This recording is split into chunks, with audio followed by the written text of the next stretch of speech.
ये सरकारों की प्लान है कि जब देश आजादी का 100वां वर्ष मनाएगा उस टाइम तक आपकी 60% जमीन बड़े उद्योगपतियों के पास में चली जाएगी।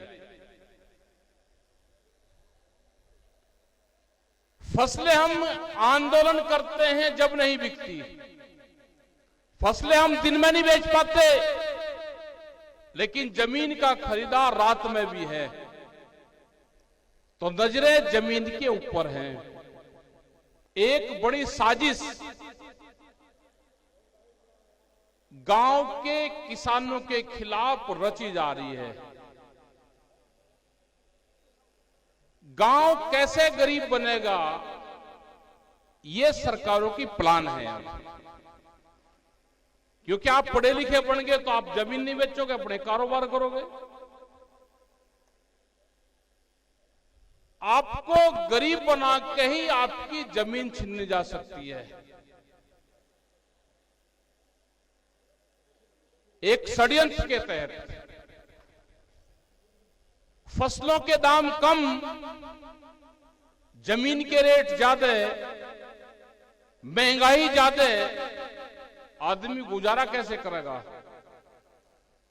गुजारा करेगा कि जमीन बेचता रहे। 100 किसी के पास में 2 बीघे हैं तो 200 गज का प्लॉट बेच दे, उससे अपना गुजारा कर ले। आंदोलन करना पड़ेगा,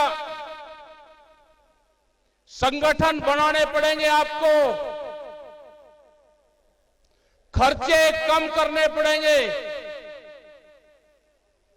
यहां पे भी हम देख रहे हैं प्रयागराज में, यहां मंच के आसपास भी हमने देखा है, नशे का भी बहुत इस्तेमाल यहां के लोग करते हैं। ये कहां से आएगा? अगर परिवार के हर सदस्य ये काम करने लगेंगे तो कैसे गुजारा होगा?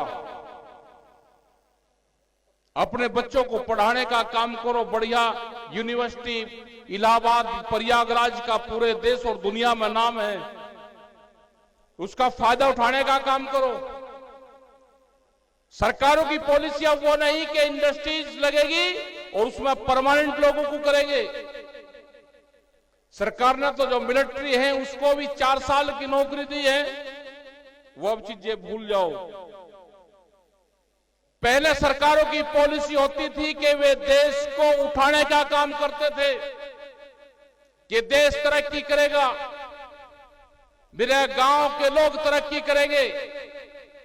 अब सरकार का पूरा एजेंडा है, ये ध्यान से सुन लेना, सरकार का एजेंडा है कि देश की जनता गरीब हो। देश जैसे बिहार में हुआ, बिहार पहला स्टेट लेबर स्टेट बना, वहां की मंडियां बंद करी सारी, वहां का किसान पूरा बर्बादी के कगार पे है, वहां के लोग नौकरी करते हैं, मजदूरी करते हैं पूरे देश भर में। यही हाल 20 साल बाद में हमारा होने वाला है। इस देश को आंदोलन बचाएगा, कोई नहीं बचा सकता। इस देश में फिर आंदोलन होंगे, लेकिन जो सत्तारूढ़ पार्टी है, जो सरकारें हैं, वे किसान संगठनों को तोड़ने का काम करा जा रहा।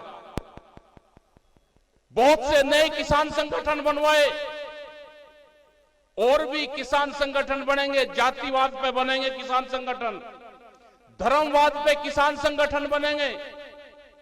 आपके बच्चों को उकसाने का काम करा जाएगा, हिंदू मुस्लिम की बात आपके बीच में करी जाएगी। क्या उससे ये देश चलेगा? क्या नेताओं के बच्चे हिंदू मुस्लिम की बात करते हैं? वे एजुकेशन की बात करते हैं, वे बढ़िया स्कूलों में यूनिवर्सिटी में पढ़ाई का काम करते हैं, उनके दिमाग में कोई हिंदू मुस्लिम नहीं है। दिल्ली की सल्तनत, जो दिल्ली का राजा है, बैठा हुआ भाव बढ़ाता है कागजों के अंदर, लेकिन किसान तक उसका फायदा नहीं जाता। हमने कहा कि एमएसपी गारंटी कानून देश में चाहिए, लेकिन देश की हुकूमत ना आंदोलन से डर रही, ना देश के किसान शहीद हुए उनसे डर रही। 13 महीने एक देश की राजधानी को इस देश के किसानों ने घेर कर रखा, क्योंकि सरकारें बेईमान हैं। सरकारें सत्ता नहीं छोड़ना चाहती, सरकारें संविधान को नहीं मानती, कोर्ट कचहरी को नहीं मानती, इलेक्शन कमीशन को नहीं मानती। जो हाल आपने इलेक्शन में देखा होगा, यही हाल दूसरी जहां अदालतें हैं वहां पे भी होता होगा। उनके खिलाफ कोई नहीं बोलता तो होता जरूर होगा कुछ न कुछ। पॉलिटिकल पार्टी चुप बैठ गई है, सारा जो विपक्ष है चुप बैठ गया। कोई जेल में जाने को तैयार नहीं है, कोई आंदोलन करने को तैयार नहीं है। ये सोचते हैं कि लोग दुखी होंगे और दुखी हमको वोट दे देंगे। वे भी ये सोचते हैं कि लोग परेशान हों। विपक्ष की भाई एक भूमिका होगी कि लोग परेशान होंगे तो वोट तुमको दे देंगे। ये दोनों मौसी मौसी के हैं, मामा फूफी के हैं। सत्ता पक्ष और विपक्ष एक हैं। जब सरकार आ जाती है तो उनके खिलाफ भी आंदोलन करने पड़ते हैं। आपको वोट जहां देनी वोट दे लो, न किसी का झंडा न किसी का बैनर उठाओ, अपने आंदोलन पे ध्यान दो, आंदोलन पे।